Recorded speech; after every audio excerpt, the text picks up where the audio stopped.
Morning, Birmingham. It is 9:05. Dixon of Vining, Talk 995, talk995.com. Catherine Kyatt, the criminal defense attorney, in for the vacationing Valerie Vining, both today and tomorrow. It is the 6th of August of 2026. We got a half and half chance of rain. You just heard everything they told you from ABC 3340. They're good. And, as good as you can be at this time of year when things are a little wicky-wicky. Maybe you're going to get some rain. Maybe you ain't. 50-50 shot today, tomorrow. Better than average on Saturday. Highs in the low 90s, hovering around in there. It's a typical August in Alabama, I think is what I'm trying to say. Nothing typical about Anthony and Company Jewelers. They've got a huge selection at great low prices, plus the ability to make or design something specifically for you. If you have a thought, if you come up with some concept, some, idea of what you think you would like a ring or a pendant or some earrings to look like, and you can draw it out, sketch it out, give them an idea of what it is you're looking for, they can build it for you from the ground up. They can make it from scratch, or they can redesign something that is already in-house and change that around if that is what you need. They're extremely good at what they do. They've been doing it for 50-plus years. And they're right there on Valleydale Road, 2080 Valleydale Road, next to Ragtime Cafe. You can find them online at anthonycojewelers.com. So low are their prices, they literally cannot afford to have a sale. And I love them, and you'll love them. They have been my jeweler for years and years and years and years and years. If I ever need to buy a piece of jewelry, you will find me right there at Anthony and Company Jewelers. Best place for an engagement ring or an anniversary present. Stop by and tell them I sent you. Anthony and Company Jewelers. 2080 Valleydale Road, next to Ragtime Cafe. It's Steve's turn. Well, if you've listened to the show over any length of time, you know that we on this show love lists. And food rankings are really popular. Some are more fun than others, some a bit overtly centered. Witness yesterday's ranking of hard candies. But the debate can be fun. I've got one here. I like hard candies. But this one gets very specific like that particular list. This writer is named A.M. Morrow, as seen on the site Unearth the Voyage. So, Richard, let's begin the debate on the top 15 bands named after a city, state, country, or continent. Oh, my. How specific can we get, right? Mm-hmm. Number 15, Orleans. Band members self-admit they actually named themselves after Orleans, France, but New Orleans was happy to claim them as well. Number 15. Okay. Number 14, Manhattan Transfer. They state they got their name actually from a 1925 novel. Okay. Number 13, the Georgia Satellites had exactly one hit. Still made the list at number 13. Yeah. It was a great song, though. Number 12, the New York Dolls, which did inspire the likes of the Ramones and Sex Pistols. Of course, future actor David Johansen was singing lead back in the day. Maybe made the list because they were influential? I don't know. Number 11, hard rock, heavy metal, glam metal, whatever you want to call it, band out of Finland by the name of Hanoi Rocks. They were just starting to get their break here in the U.S. when their drummer Razzle died in a car accident. The band just couldn't figure out how to go on without him. Getting a new drummer, not an option, apparently. Apparently Okay. not. It's Yeah. kind of like the whole John Bonham situation. Led Zeppelin said, John Bonham out, we're done. Okay. Number 10, an American-based indie rock band that most people have never heard of called Beirut. Maybe you chose the wrong city to name yourself after. Yeah. Number 9, Texas. Not the country band Little Texas. A Scottish band which had some success in the UK, but ironically enough, never in America, not even in the state they named themselves after. Okay. Number 8, we know these guys for the ballad from Top Gun, Berlin. They did have a couple of rockin' hits as well. Number 7, this seems a little low. Asia. The supergroup, big with their first 2 albums, kind of fizzled sales-wise after, but let's face it, we still hear their songs quite a bit. Yeah, they don't have a single original member left in their touring again. It's like, Yeah, I what know. are you doing? Number 6, this seems a bit overrated, even though I remember when they blasted onto the scene. Europe hit big with the album and title cut from a Final Countdown, did have 3 other hits in the U.S. charts. Strangely enough, they're actually still touring, mostly in their home continent of Europe. I guess. Number 5, America, a band actually formed in London, England by kids from U.S. Air Force servicemen that were stationed there. Seem low? I don't know. I have to hear the rest of the list first. Number 4, the one and only country act on the list, the Boys from Fort Payne. Uh-huh. Alabama. Yep. Number 3, Kansas. Of course, the song Carry On My Wayward Son, that's never going to go away from classic rock radio, but unfortunately, that kind of overshadows all their other songs, which are good too. Yeah, I love Kansas. Big fan. Number 2, Boston. Despite only having 3 big selling albums, the band stuck around now. They've got a long-lasting impact on radio now. Think about this, for a half century. Oh, yeah. Their initial album came out 1976. Amazing. Care to guess what number 1 is? If it's not Chicago Transit Authority, I am. Gotta be happy. Chicago. Yeah. Bingo, yeah, Chicago. Formed in 1967 as Chicago Transit Authority. Shortened it when the actual CTA complained. Yeah, they got a sound that, let's face it, few can match. So that's the top 15. I find that interesting. I find it interesting because I feel like there are a couple that don't need to be on that list. Beirut? Yeah, Beirut. Come on. Texas? Let's not be silly here. Yeah. Now, what would you replace them with? I don't know, but Well, I mentioned one of them, Little Texas. Little Texas would probably be better than Texas. Probably. They're named after that. Let me see. I'm trying to think of geographically named bands named after City, state, cities, country, states, or countries, continent. or continents. Yeah, I'll have to give that more thought. This is not enough time for this pop quiz. But wow, I just we're taking these bands that have one hit or no hits, and we're putting them high above some of the. I mean, Manhattan Transfer, great group, Yeah. absolutely great group. I mean, wonderful harmonies, still together, still working together, which is interesting. If you get a chance, you might want to go see them. I loved them. I owned a lot of their albums back in the day, but I'm sorry, Beirut doesn't belong above them. I would agree. I'm not sure Beirut belongs on the list. No, I'm pretty sure it doesn't belong on the list. I kind of like the name, but Yeah, well, of course you do, because you're Lebanese. yes. That doesn't mean she likes women. Don't get it confused. I have to explain that to people all the time. Actual Lebanese. Yes, that's exactly right. There you go. Like Danny Thomas. Yeah, wasn't it? Sure. Yeah, there you go. I'm dredging the bottom here. Maybe that's why they came up with 15. They had to throw some fillers in there, like Beirut and Texas, because Yeah. they couldn't come up with any other names. Yeah. If Why'd any- you settle yeah. on 15? Maybe just go top 10. It could have been. Hey, listen, if anybody else has an idea out there, 545-9950, drop us a line. I would love to hear your concept of another. And don't be throwing out group names that we already have on the list. Read it again real quick from the bottom up. Give us all 15 just All quickly. right. 15, Orleans. Mm-hmm. 14, Manhattan Transfer. 13, Georgia Satellites. Excuse me. 12, New York Dolls. 11, Hanoi Rocks. Number 10, Beirut. 9, Texas. Those two bands that nobody really knows here. Berlin at 8, Asia 7, Europe 6, America 5, Alabama 4, Kansas, Boston, and Chicago, your top 3. What Hanoi Rocks? Wasn't that the drummer that died? Wasn't that in the car wreck from the guy from? No, you're thinking Shannon Hoon. No. The guy from Motley Crue. Yeah. Vince Neil was driving. Shannon Hoon was the guy that died. Is that No, right? Shannon Hoon was in Blind Melon, and he died of an overdose. Yeah, he died. Shannon Hoon died of an double overdose check that. on the tour bus, as I I'll double recall check. correctly. I think you're right. I think it was. It was They the were- guy from Hanoi Yeah, Rocks. they were probably touring together. I think Yeah. something like that. Vince Neil, murderer. Am I right? I believe you. I think that's right. Incredibly nice guy, though, Vince Neil, by the way. Just about as nice as you could get. Oh, yeah. Sorry, I was wrong. I had for some reason I had the dates wrong in my head. I was thinking it was later, December 8, 1984. Dare you? Yeah, that was me. Okay, we'll let it go this time. Don't Blind let it happen Melon was again. great. You think so, really? Yeah. I was not that big a fan. They had the one Everybody song. likes the song No Rain. Can you name another song from them? Change is my favorite song. Okay. So I- actually a fan then. I don't like the song No Rain, so you can't don't say like No everyone likes it. I mean, it's Everyone their gets most popular. Two people Most here everybody don't- knows it. Yeah. Oh, yeah, we know everybody it. knows it. Knowing it and liking it are two different things. Ask John Bird. 9:15 with, again, just every time, Richard, every time, you're going to give the boy a complex. You You have to see an opening, you just have to take it. Can't don't you? help it.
All righty.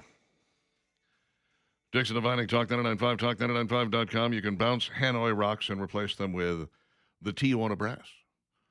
Huh? Yeah, you got Herb Alpert and the Tijuana Brass. Yeah. Maybe Sergio Mendez and Brazil 66.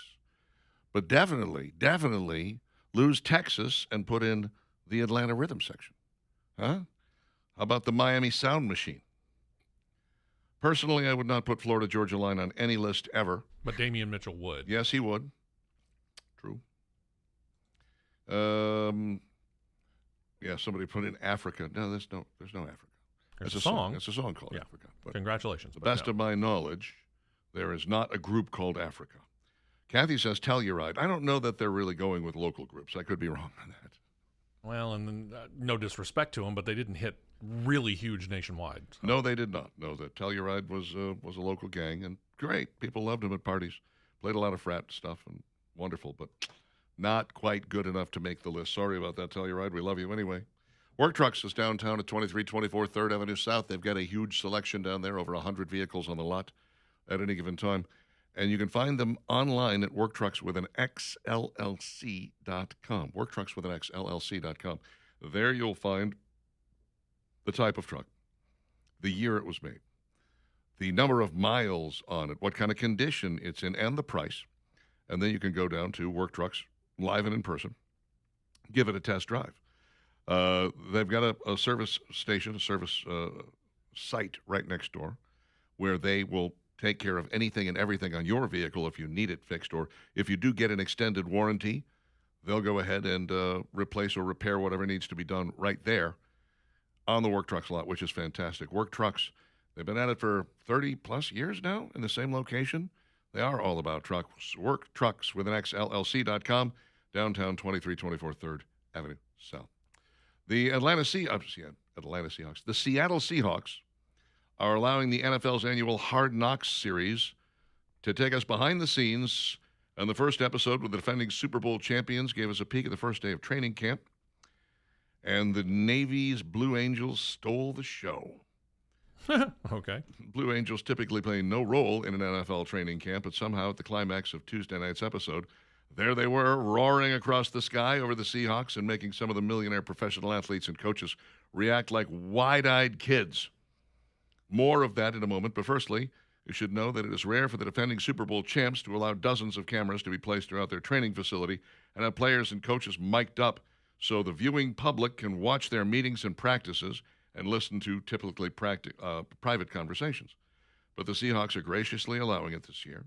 We saw plenty in this episode, from insights on practice fights to intel on contracts. Then we got to Seattle's first padded practice. First time they put on their pads in San Francisco. Okay. The shot then cuts to the Seahawks on their field in pads, thudding each other up and perhaps being a little more physical than that until you hear the roar of the jet engines overhead.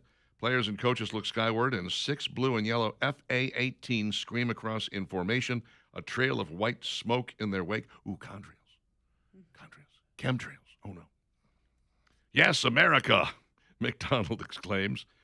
Blue Angels, baby. Let's go. America, linebacker Ernest Jones IV exclaims. Yeah, America. America. How can you not watch the Blue Angels, says McDonald rhetorically. Everybody stopped. Practice came to a halt so they could sit and watch the Blue Angels go by. Okay, love it. You know, we're lucky because Pensacola Air Base and Orange Beach, I've seen the Blue Angels more times than the average person will see them in a lifetime. Mostly you get to see them at air shows and stuff like that, or if you're at a stadium when they do a flyover, it's great. But you go down to Orange Beach at the right time of year, you might see them twice in a day. Yeah. Heck, you might get buzzed. You never That's know. true, yes, yeah. Did you see what happened there when they shot down the beach? I did. And people were complaining, and they were like, "Oh my God, I can't believe they did this!" And those pilots need to be disciplined, whatever. And the guy in charge was like, "Hell no, this is America. Shut up." I mean, he was just I wish I that'll was teach you. there. Oh, yeah. That would have been so cool. To Oh, he see. was like, "Suck it up. This is the Blue Angels, and this is America, and we don't whine like that." I love it. Barry Manilow rescheduled a concert 45 minutes before it started. Oh, dang. Ongoing lung cancer recovery. He didn't give a reason for it, but they said 45 minutes before it was set to start. It was like, it was in Kentucky. Yeah. Too much bourbon? I have no earthly idea. I mean, I think he went there for the jelly, but just so bad. What's wrong with you? Why do you say these things?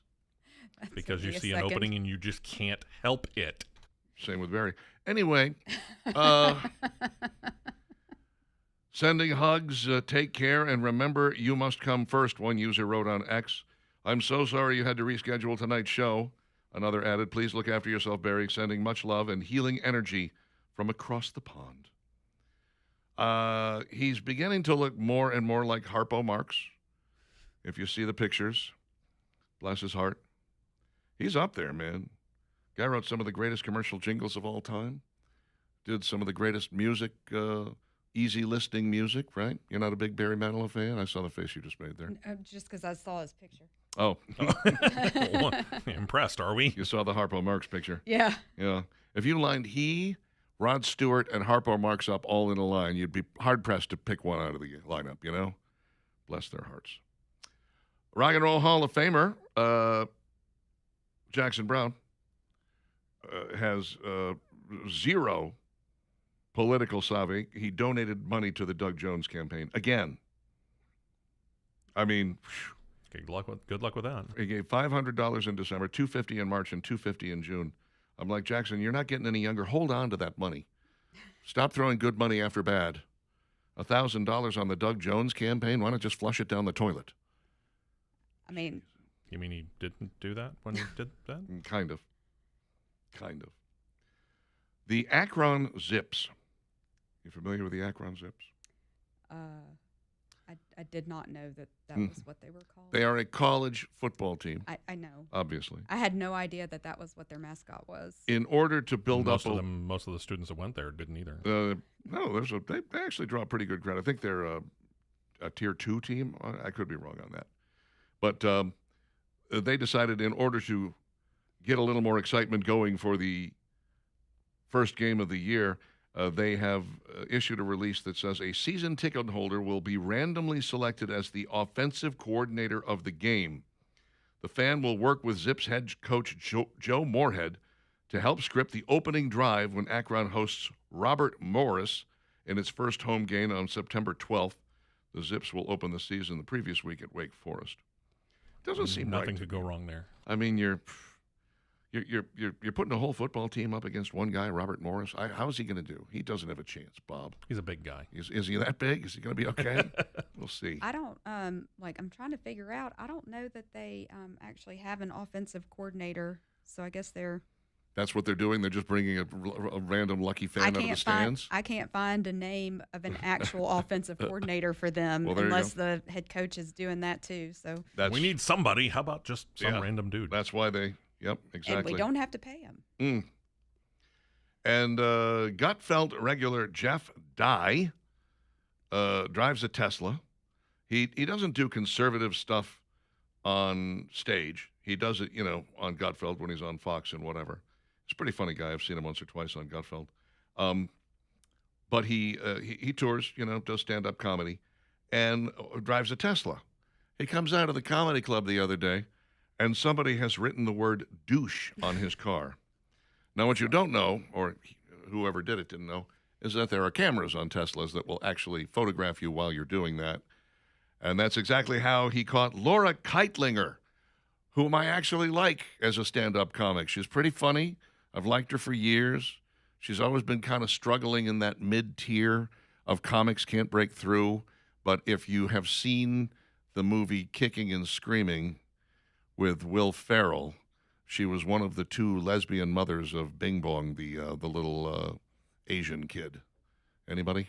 Bueller? Nothing? Okay, never mind. Anyway, she's pretty funny, but writing on somebody's car is not really acceptable behavior. No.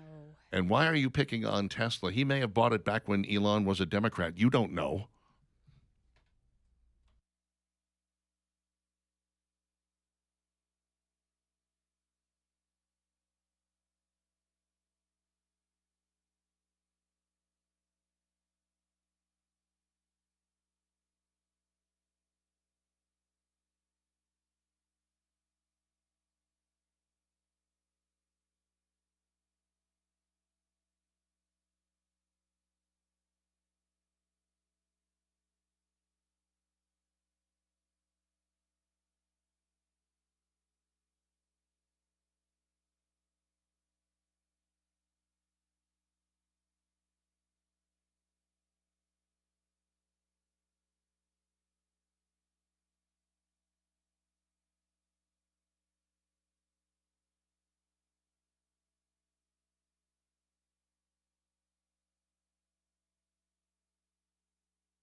Somebody look up what album this is off of. Is it from Crime of the Century? Even in the quietest moments? You think it's Crime of the Century? I believe it is.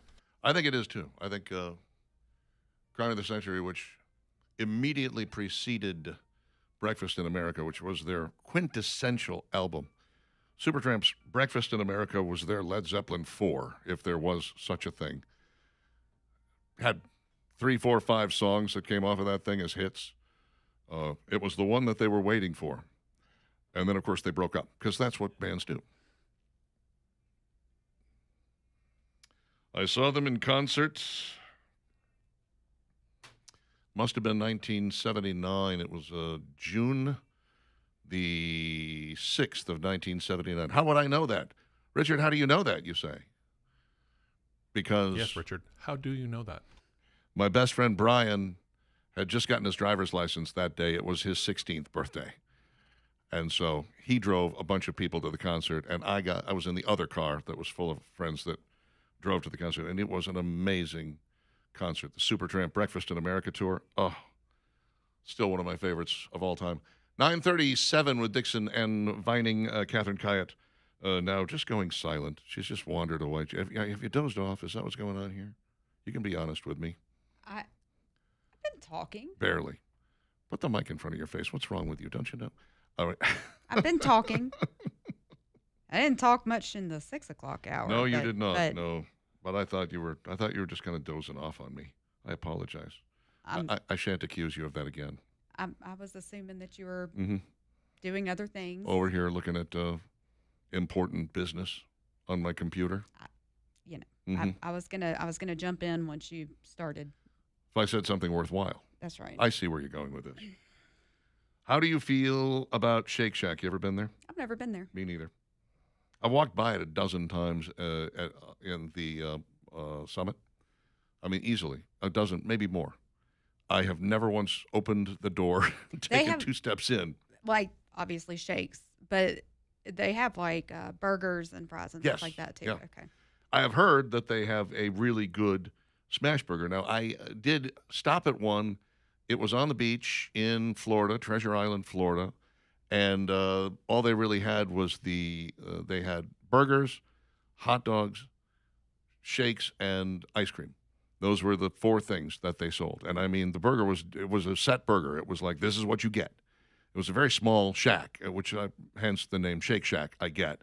But also the font on it was exactly the same as what's on the one up there in the summit. So it must have been the same one. And I remember it being a really good burger. But that's 25, 30 years ago. I mean, I haven't been there in forever. It must be doing well because they've decided to open a second location. The Shops at District 31 in Alabaster. Oh, okay. Mhm. Okay. Yep. Is that At least it's closer to where I live. is that the shopping mall that you and I used to go see movies in? No, Oh, they've so- built okay. a new one as you're going up over the interstate from those Mhm. 2 shopping areas there, and you're starting to go north on 31. It'll be on your right-hand side. Oh, Right before you hit 119. Gotcha. Yeah. Okay. Cool. I like it. Very nice. Maybe I'll swing by then. I don't know. It's not like the location has kept me from going there, but I hear a lot about Shake Shack. I hear they have great fries. I don't know if that's true, but shakes and I don't get along. I don't do shakes a lot. I mean, I love them, Oh but, yeah, but exactly. you know, when I used to have a metabolism, I could eat stuff like that. Mhm. But no. I'm with you. I mean that these things, they're so delicious, but they are so slap full of calories. I mean, a good shake that is of any size that is worth actually devouring is going to have more than 700 calories Yeah. in it. Like that, I like how like Wendy's Frosty, you can get that itty bitty tiny one, Mhm. and that's perfect That is. for me. But you Mm. go into a place like that, I mean, I haven't been there, so I don't know. But most places are not going to have like a little bitty tiny thing. No. So I'd end up throwing away probably 3/4 of it if I were to order something like that. It's just not worth it. I wouldn't throw it away. I would say, well, this will eventually end up in the garbage or in the sewer line. So I'm just going to go ahead and consume it and make sure that happens. But first, it's going to pass through me and leave a lot of calories behind, which is why I don't do shakes. I used to love them. They were my favorite kind of dessert. Anytime we went out to an ice cream place, I would always get a shake.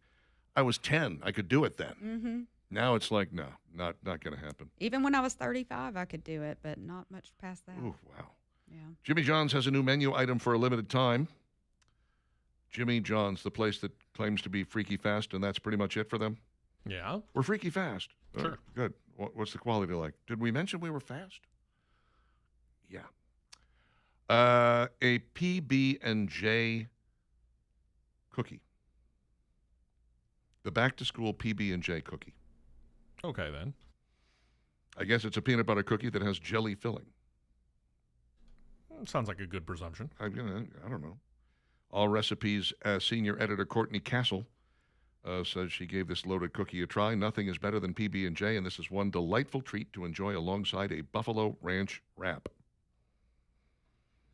If you say so. I love a good cookie. It's got to be good. Werther's has come out with 5 new limited edition flavors. We were just talking about hard candies yesterday. These aren't all hard candies. Some of them are soft and gushy candies. But here we go. Arriving in stores now, caramel apple hard candies, described as creamy, smooth caramel candies swirled with a taste of caramel-dipped apples. Pumpkin spice and caramel apple soft caramels, and maple cream and cinnamon cream soft caramels, both filled with a delightful flavored center. Okay, then. Mm-hmm.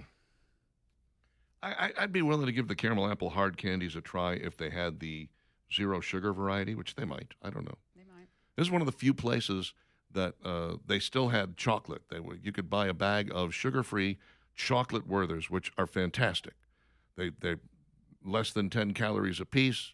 It tastes like you're eating chocolate while it's sitting there melting on your tongue. It's fantastic. It's a great way to get low-cal sweetness, dessert, no Really? sugar. Oh, it's absolutely superb. And then they decided to stop making them as an original bag, and they started selling them in a combination with the caramel and the coffee flavored. And I was like, oh, coffee flavored? No. Why are you ruining my day? I don't care for coffee. I don't care for coffee. I don't want coffee flavor in coffee. Why would I want it in anything else? My grandmother used to have the little coffee hard candies. I love those. Really? Yeah, Okay. You are welcome to them. You can have mine. I would take them. You give me your raisins, I'll give you the coffee. Bojangles debuts 2 new breakfast items that are not going to stick around.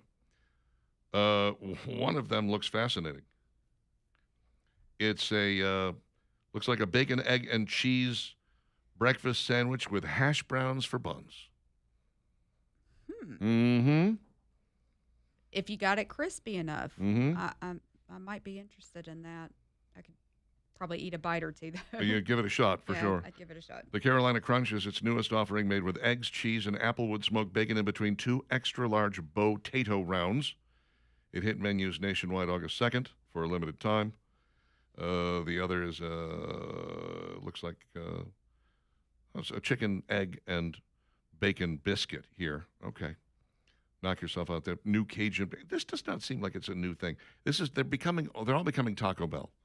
They take the same 6 items and they rearrange how they put them together. Hey, it's worked for them. Why not try and go and do it yourself and just knock down the number of ingredients you have? Keep your food costs low, right? I suppose so. You're only using the same stuff every time. Makes it easy, but let's stop pretending it's new. It's new to them. Mm-hmm. Why are we so intent on figuring out new ways to put Pop-Tarts into our body? Is there something? Pop-Tarts are good. Is there something wrong with just going and buying Pop-Tarts and opening the package and eating them? Can we not do that? Are we, as a society, have we moved past that? No, we got to step that game up. Come on. Clearly we do. Because Prime has dropped additional Pop-Tarts, frosted, flavored drinks. Yes, you can drink a Pop-Tart now. Seriously? No. Okay. You look unhappy about this, KK. Well, Mm. when I was in here guest filling, Yeah. a year ago, and we had that one Pop-Tart flavor. The strawberry milkshake flavored Pop-Tarts that we all voted no on. It was awful. It was awful. Okay. It was awful. Now we're actually getting the shake of the version of it. Yeah, I don't know. It's we've got this one looks like cherry. This one looks chocolate. And then you got blueberry here in the middle. 32 grams of protein. They're very proud of the protein in this thing. Oh God, that looks terrible. I don't know. Maybe the chocolate wouldn't be so bad because then it's just a chocolate protein shake, I guess. But 150 calories. I mean, it's not terrible. Frosted Strawberry Shake aims to can the bright strawberry flavored filling and tasty vanilla frosting of the original Frosted Strawberry Pop-Tart. The Frosted Chocolate Fudge Shake mimics the original Frosted Chocolate Fudge Pop-Tart's chocolatey frosting, filling, and crust. It's a chocolate lover's dream, especially if they're looking for chocolate-flavored protein. All cans of the shake clock in at 150 calories, 32 grams of protein per 11-ounce can. Why 11 ounces? Why did we just randomly choose 11 ounces? We couldn't do 12? We couldn't do 8? What's this? So we're looking for a specific calorie count and that fit? I guess so. That's why 11.2 ounces. We just had to make sure that it was 150 calories. Everybody could be happy with that. Okay, let me ask you this. Would you eat a Kentucky Fried Chicken flavored Oreo? Dude, I am one of the biggest offenders of Oreos on the planet. Uh-huh. No. Oreo China has teamed up with KFC to release a limited edition fried chicken flavored Oreo, swapping the brand's signature sweet cream for a savory filling inspired by KFC's legendary original recipe seasoning. From the outside, the cookie looks like a standard Oreo with its familiar chocolate wafers. Bite into it, though, and you'll find a cream designed to capture the flavor of KFC's 11 herbs and spices, complete with savory seasoning and salty notes, minus the actual chicken. The problem is they left the chocolate cookie on the outside. What the hell? sweet, big fan of sweet and savory. Mm-hmm. KFC just tastes like grease to me, so I just think of that's going to taste like chocolate grease. I realize that they're going with the herbs and spices. You're not fooling anybody. Yeah. No. I'm with you. No. I don't think so. I am usually fairly bold in my, sure, I'll try that. I'm a big fan of blending flavors. I'll mix food together. I'm not one of those that your food doesn't touch. I don't like like you my can food to mix them touch. together. I don't want my food to touch. Mix you, it all 5? together. Yeah, I'm me too. great with it. I love it. But that sounds awful. It sounds disgusting. Yeah. So I believe The Hague is called. They want the person who invented this for crimes against humanity. We're going to have to bring you up on charges. 9:49 with Dixon and Vining, and the Dixon and Vining question of the day coming up in moments after I remind you that Parrott Structural Services has your back when it comes to your foundation. Your foundation can be put on the up and up, taken to where it needs to be, assuming, of course, it needs to be taken there at all. It's entirely possible that what you have is ordinary settling, no real problem. Maybe you had somebody else come by. Oh, this is going to be bad. Oh, it's going to be real expensive. Might be a good idea to get Parrott Structural to stop by, take a look. They always say get a structural engineer to back us up. Make sure you're satisfied with the prognosis and the diagnosis that they have. ParrottSS.com, 668-2626. They have a solution for every problem, and there is nothing you can show them that they haven't seen because they've been at it for so very long. Parrott Structural Services. ParrottSS.com, 668-2626. Licensed, bonded, insured, and E-Verify compliance.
9:55, Dixon and Vining, Talk 99.5, Talk995.com. About to get out of here and hand things off to a birthday boy, John Bird, and Andrew McLean of the line, the Skippy and Jimbo Show, as we call them. Birthday boy John Bird today. He's another year older, which puts him, what is he, a year and a month and a half older than me? I think something like that. Okay. Or maybe it's just under that. I can't remember which way the whole thing goes. We're September, right? I'm September, yeah. Yeah, so he's a little year and something older. Okay. 9:55. Let's take a look at this, shall we? Dixon and Vining's question of the day. Name a song that sounds suspiciously like it's stolen from another song.